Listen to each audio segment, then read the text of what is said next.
mbytje është një diçka që kjo është mbytje. Profesor Panaliti, ne pothuajse çdo vit kemi të njëjtin situatë. Sa mund duhet një fond i madh për investime që të bëhen për shembull në argjinatura, në basene, në kanale kulluese, sepse ajo që ju thatë që nuk duhet këto kanale t'i ketë bashkitë, po t'i ketë ministria, dikur ka funksionuar në fakt. Po, për arsye sepse i tillë ka qenë sistemi. Sistemi ka qenë integral. Dhe këto nuk po ta them, kjo është këtu nuk mund të bëhet politika. Kjo është një kriter teknik, një kriter që Banka Botërore me forcë ka insistuar që të mos shbëhet.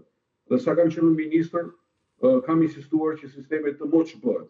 Pastaj natyrisht pati një zhvullneti sipër me që është kryeministri, i cili e zhbëri sistemin, ja u ndau bashkive, kanalet 2 dhe 3, në mënyrë që fondet t'i përdorin ata dhe mos i përdorte Ministria e Bujqësisë, sepse Ministria e Bujqësisë ishte e aleatit, nuk ishte vetja. Pra, shiko, u shkatrua një sistem i cili duhet ishte integral. Po i bëj një shembull, me organizmin e njeriut, se e tillë është edhe sistemi i vatitës dhe i kanalizimit dhe i kullimit. Zemra është hidrovori. Arteriet e para dhe dyta janë dhe venat e kryesore janë kanalet e para dhe dyta dhe kapilarët janë kanalet e dyta dhe treta. Ky sistem është integral, nuk është ndar. Pra nuk është se zemra kontrollon vetëm arteriet dhe venat kryesore dhe nuk kontrollon kanalet. Pra e njëjta logjik duhet funksionojë edhe me sistemin e kanalizimit.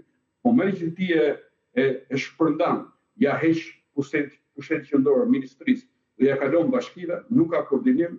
Pra praktikisht edhe sikur punoi hidrovori, që në rastin e Durrësit nuk ka punuar, ose punon dhe xhiron dhe nuk thith, nuk punojnë kanalet e dyta dhe treta, prandaj uji qëndron në parsela. Prandaj duhet patjetër urgjentisht sistemi të çbëhet, të rindërtohet ashtu siç ka qenë më parë, të ndërtohet një ekip studiuesës, hidroteknik, geolog, specialist tokash, për të vlerësuar edhe shkallën dhe masën e investimit që duhet për të mbajtur sistemin funksional.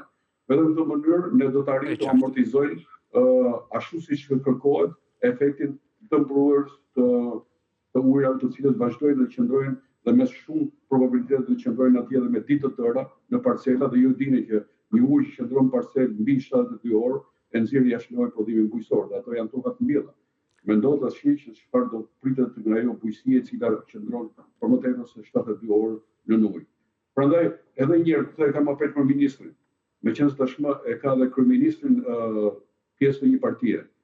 I thotë që urgjentisht të rimarr nën kontrollin administrativ kanalet e dyta dhe treta, në mënyrë që sistemi të jetë unik, të jetë sinkron, të jetë sinton, se nuk ka sinkroni dhe sintoni në investime midis pushtetit lokal dhe qendror. Dhe kjo nuk bën vaki jo vetëm në Shqipëri, po as në Hollandë që mbahet si mbretëresha menaxhimit të ujit. Të ujrave, se holandezët na thanë mos e shkalafisni sistemin. Se do t'ju dështoj. E megjithatë ne ndam dhe ja ku jemi tashmë kemi këtë situatë e cila vazhdon e tillë. Dhe ndërkohë edhe një diçka tjetër. Po. Për gjithë ato investime që janë buz lumeve, po shikoj që ka dalë dhe Vjosa. Po. Por praktikisht që janë banesa, që janë biznese, buz lumit, duhet zhvendosen. Duhet zhvendosen sepse lumi dhe det. Praktikisht qeveria duhet marrë masa që t'i spostojë ato biznese në toka ku ka rrezik të ulët ose as pak rrezik dhe i largojnë nga këto vende që janë me rrezik të lartë. Dhe kjo natyrisht është e vlefshme edhe për pjesën veriore të Shqipërisë, për ulësirën e Shkodrës dhe të Lezhës, aty ku kemi ndërtime të shumta poshtë bazeneve të hidrocentraleve. Tashmë po hapen digat. Do t'i hapit digat se s'bën ai. Ku shkon ai ujë, bie mbi kokën e familjeve dhe bizneseve. Prandaj, kështu do vazhdojmë ne. Çdo vit jenë detyruar të hapësh portat, ndonjëherë kjo bëhet dhe jo në sinkroni, nuk njoftohen fare. Hapet porta sepse i shkon niveli i ujrave përtej kapacitetit mbajtjes digës dhe natyrisht nuk mund të rrezikojë, kështu i hap portat. Po ndërkohë nuk njoftohen ta poshtë, që largohen, mos fundosen nga ujrat që për shenjë. Dhe ajo zgjidhja kryesore do të jetë që këto banesa, nuk është pa i tyre, sepse dikush i ka lënë ata që të investojnë. Që ka ndërtuar, po. Të spostohen më në Kodër. E ke parë para tanë, e ke parë në Berati? Se ndërtuar njëri buzë Osumit, Partan, Berati është një kodër. Berati historik. Pse?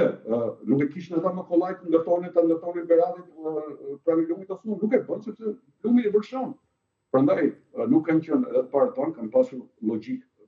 Edhe në ndërtime, e vërtet. Uji vërtet është jetë, uji edhe të përmbyt. Prandaj duhet të qëndrosh në një distancë të logjikshme. Okej, profesor Panariti.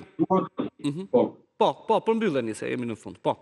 Pra, edhe njerë, në qoftë se nuk bëjmë këto masa korrigjuese, ndërhyjse, organizative, riparuese, dhe nuk është vetëm çështje fondesh, është çështje organizime, është çështje truri. Pra, duhet atje dhe ekspert hidroteknik, geolog, geodet, duhen inxhinier ujrash, në mënyrë që të plotësojnë kapacitetet, sepse ai tjetër për shembull tubin, ndryshe nga që është norma teknike me diametër të zënë 1 metër, ai ta vendos 30 cm.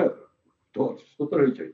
Ku norma e fizibilitetit është që segmenti tërthor i tubit, diametri i tij jetë 1 metër, nuk mund ta bësh 20 metra. Kuptohet se presioni ujërat ose çdo bëj ujërat dalin dhe vërshojnë. Po e bëjnë ata në mënyrë abuzive, se s'ka kusht të bëj audit, s'ka kusht të inspektoj, s'ka kusht të i kërkoj llogari, pse ke instaluar një tub i cili nuk ka kritere teknike për të përballuar funksionin e ujërat. Pra kërkohet një auditim, unë mendoj që tashmë edhe prokuroria duhet ta marrë seriozisht këtë. E parapunës për parë kanë shkuar ato fondet për kanalizime atje apo? Apo kanë shkuar në ndërtim tjetër, siç ka ndodhur edhe me IPARD-in. E kuptoj. Mirë, ato para policisë dhe ikën tjetër ndërtim. Pra duhet një proces investigativ dhe dyta riparues nga pikpamja organizative dhe nga pikpamja e ndërhyrjeve në mënyrë që të mos kemi situata të cilat do të vazhdojnë përsëriten. Aq më tepër kjo situatë është vazhdim. I ke parë parashikimin meteorologjike vetëm ditën e ditë apo të kohën. Ditën e ditë ndar. Ke shira në vazhdim. Prandaj është problem serioz. Mirë, profesor Panariti, të falenderoj shumë, ishe kënaqësi si gjithmonë. Faleminderit. Kënaqësi edhe për mua.